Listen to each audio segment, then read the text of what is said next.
Hello everyone, welcome back to my channel.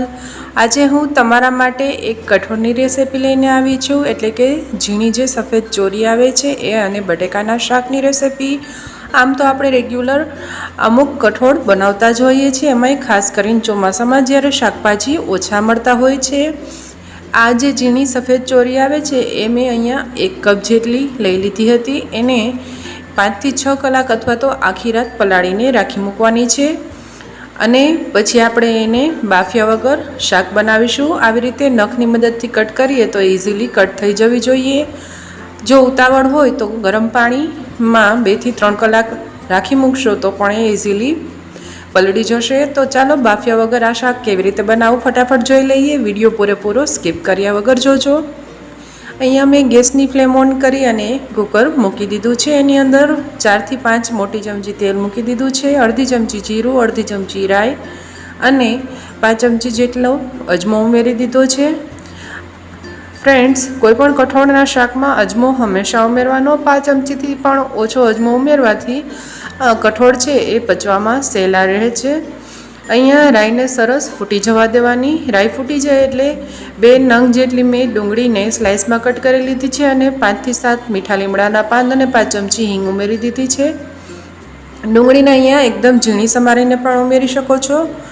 મેં અહીંયા 2 નાની સાઇઝની ડુંગળીને આવી રીતે સ્લાઇસમાં કટ કરી છે। તમે જોઈ શકો છો ડુંગળી અહીંયા આપણી શેકાઈ ગઈ છે। ત્યારબાદ એની અંદર 1 નંગ જેટલું ટમેટું ઝીણું સમારીને ઉમેરી દઈશું અને 1.5 થી 2 ચમચી જેટલી આદુ લસણ મરચાંની પેસ્ટ, જેની અંદર 8 થી 10 કળી લસણ, 1 ટુકડો આદુ અને 1 તીખું લીલું મરચું મેં ઉમેરેલું હતું। એને અધકચરું ખાણી દસ્તામાં ખાંડી લેવાનું।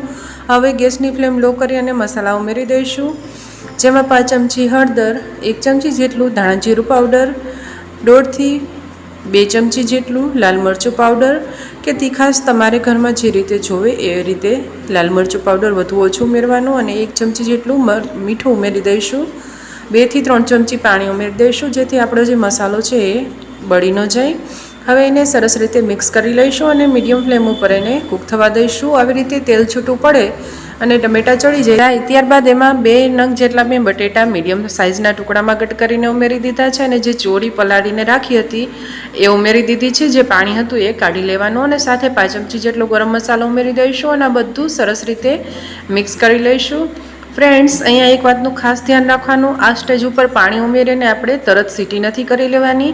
ગેસની ફ્લેમ હવે થોડી ફાસ્ટ કરી દઈશું અને આ ચોળી બટેકા અને મસાલાને એકબીજા સાથે સરસ મિક્સ થાય અને થોડું મિશ્રણ ઉકળે ત્યાં સુધી આપણે એને કૂક થવા દઈશું। અહીંયા તમે જોઈ શકો છો તેલ છૂટું પડી ગયું એવું દેખાય છે અને મસાલો છે ચોળી અને બટેટામાં સરસ મિક્સ થઈ ગયો છે। હવે અડધો ગ્લાસ જેટલું પાણી ઉમેરી આપણે કુકરનું ઢાંકણ બંધ કરી દઈશું અને મીડિયમ ટુ હાઈ ફ્લેમ રાખી અને 3 વિસલ કરી લેવાની છે। અહીંયા આગળ આપણે ચોરીને પલાળીને લીધી છે એટલે આપણે 3 વિસલમાં શાક છે પરફેક્ટ કૂક થઈ જશે। વરાળ નીકળી જાય ત્યારબાદ આપણે ઢાંકણ ખોલી લઈશું। અહીંયા તમે જોઈ શકો છો આપણું જે શાક છે એ પરફેક્ટલી કૂક થઈને રેડી થઈ ગયું છે અને સરસ તેલ પણ છૂટું પડી ગયું છે।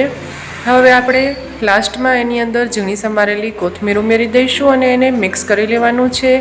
ફ્રેન્ડ્સ, આ ચોરીને લોબિયા બીન્સ અને બ્લેક આઈડ બીન્સ તરીકે પણ ઓળખવામાં આવે છે અને બીજા પણ અનેક નામ છે। આપણે અહીંયા સૌરાષ્ટ્ર ગુજરાત સાઈડ એને સફેદ ચોરી તરીકે ઓળખવામાં આવે છે। હવે આ ગરમા ગરમ શાકને આપણે સર્વિંગ બાઉલમાં ટ્રાન્સફર કરી લઈશું। તો ફ્રેન્ડ્સ, જોતાં જ મોઢામાં પાણી આવી જાય એવું સ્વાદિષ્ટ અને ચટાકેદાર આપણું આ સૂકી ચોળી અને બટાકાનું શાક બનીને રેડી થઈ ગયું છે। એને તમે રોટલી, પરોઠા, નાન કે પછી બાજરાના રોટલા સાથે એન્જોય કરી શકો છો। ખૂબ જ સરસ લાગે છે।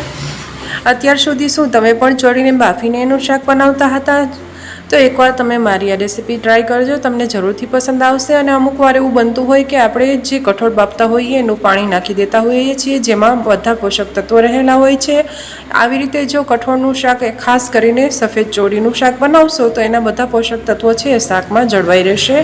ફ્રેન્ડ્સ, તમને મારી આ રેસીપી પસંદ આવી હોય તો ઘરે જરૂરથી ટ્રાય કરજો। ફ્રેન્ડ્સ, ફેમિલીમાં વધુમાં વધુ શેર કરજો, વિડીયોને એક લાઇક આપી દેજો અને મારી ચેનલને સબસ્ક્રાઈબ કરવાનું ભૂલતા નહીં।